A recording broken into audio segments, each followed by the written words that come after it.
ಪ್ರತಿ ದಾಳಿಯನ್ನು ಕೂಡ ನಾವು ಪಾಕಿಸ್ತಾನದ ಮೇಲೆ ಮಾಡಿದ್ದೀವಿ. ಪಾಕ್ ಮೇಲೆ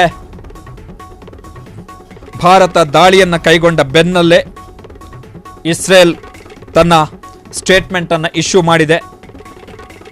ಉಗ್ರವಾದದ ವಿರುದ್ಧ ನಾವು ನಿಮ್ಮ ಜೊತೆಗಿದ್ದೀವಿ.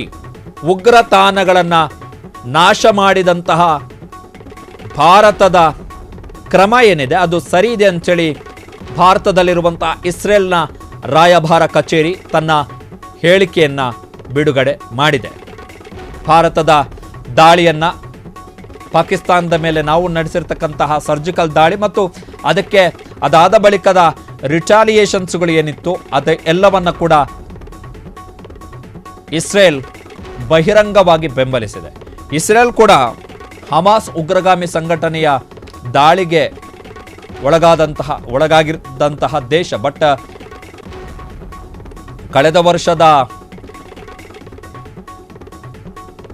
ಸಂಪೂರ್ಣ ಕ್ರಮಗಳೇನಿದ್ದಾವೆ ಗಾಜಾವನ್ನು ವಶಪಡಿಸಿಕೊಂಡಿದೆ ಇಸ್ರೇಲ್.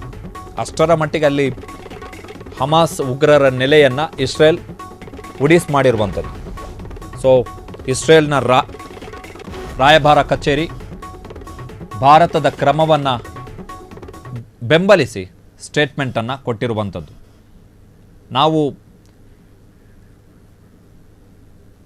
ನಾವು ಪಾಕಿಸ್ತಾನದ ವಿರುದ್ಧದ ಮಿಲಿಟರಿ ಕಾರ್ಯಾಚರಣೆ ಏನು ನಾವು ಕೈಗೊಳ್ತಾ ಇದ್ದೀವಿ ಅದರಲ್ಲಿ ಇಸ್ರೇಲ್ ನಿರ್ಮಿತ ಡ್ರೋನ್ಗಳನ್ನು ಕೂಡ ಬಳಕೆ ಮಾಡ್ಕೋತಾ ಇದ್ವಿ.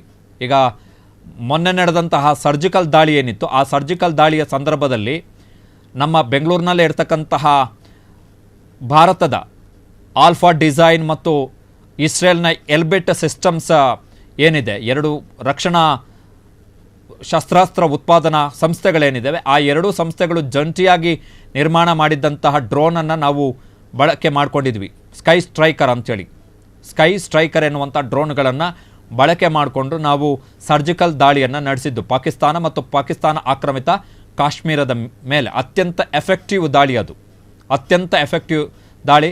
ರಾಕೆಟ್ ಲಾಂಚರ್ಗಳ ಮುಖಾಂತರವೂ ಕೂಡ ನಾವು ಆ ಡ್ರೋನ್ಗಳನ್ನು ಶತ್ರು ರಾಷ್ಟ್ರಗಳ ಮೇಲೆ ಅಪ್ಪಳಿಸುವಂತಹ ತಾಕತ್ತಿರ್ತಕ್ಕಂಥ ಡ್ರೋನ್ಗಳು, ಅತ್ಯಂತ ಸುಧಾರಿತ ಡ್ರೋನ್ಗಳು. 2021ರಲ್ಲಿ ಭಾರತ ಸುಮಾರು 100 ಡ್ರೋನ್ಗಳಿಗೆ ಆರ್ಡರನ್ನು ಕೊಟ್ಟಿತ್ತು.